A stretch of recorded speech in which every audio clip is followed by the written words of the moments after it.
বিচার সংস্কার এবং নির্বাচনের সুনির্দিষ্ট রোডম্যাপ ঘোষণা করে। ডিসেম্বর মাস সরকার নিজেই বলেছে ডিসেম্বর থেকে জুনের মধ্যে নির্বাচন।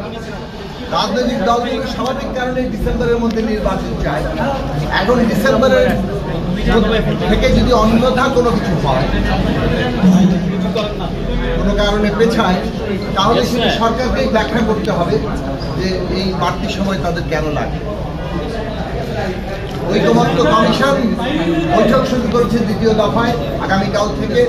সেখানে বিভিন্ন পয়েন্ট ধরে আলোচনা হবে। আমরা সর্বোচ্চ ছাড় দিতে চাই এবং সর্বোচ্চ ছাড় দিয়ে আমরা যথাসম্ভব বেশি ঐকমত্য তৈরি করতে চাই এবং যেগুলো ঐকমত্য হবে সেগুলো জুলাই সনদ কিংবা জাতীয় সনদ আকারে আমরা ঘোষণা করার পর যেসব বিষয়ের দ্বিমত আলোচনার পরও থেকে যাবে সেগুলো জনগণের মধ্যে যাবে, নির্বাচনের মধ্যে যাবে। যে দলকে জনগণ বিজয়ী করবে তারাই সেগুলো বাস্তবায়ন করবে। আমরা যেটা বলেছি যে নির্বাচনের তারিখ সুনির্দিষ্ট করা এই কারণে প্রয়োজন যে সংস্কারের বিষয়গুলো যেগুলোতে ঐকমত্য হচ্ছে, যেগুলোতে দ্বিমত আছে, সেখানে জনগণের অংশগ্রহণ তৈরি করা দরকার।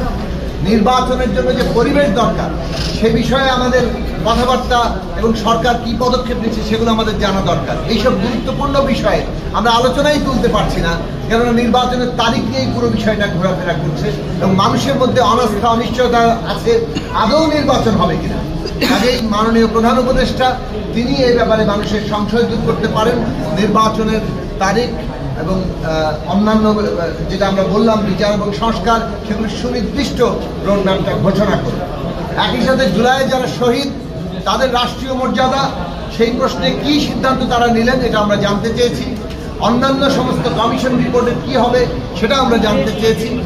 এবং সবচেয়ে বড় কথা হচ্ছে সাম্প্রতিক সময়ে রাজনৈতিক দলের সাথে সরকারের যে দূরত্ব তৈরি হয়েছে কিংবা বিভিন্ন প্রতিষ্ঠান সরকারের যে দূরত্ব তৈরি হচ্ছে এইগুলো মানুষের মধ্যে শঙ্কা আশঙ্কার জন্ম দিচ্ছে।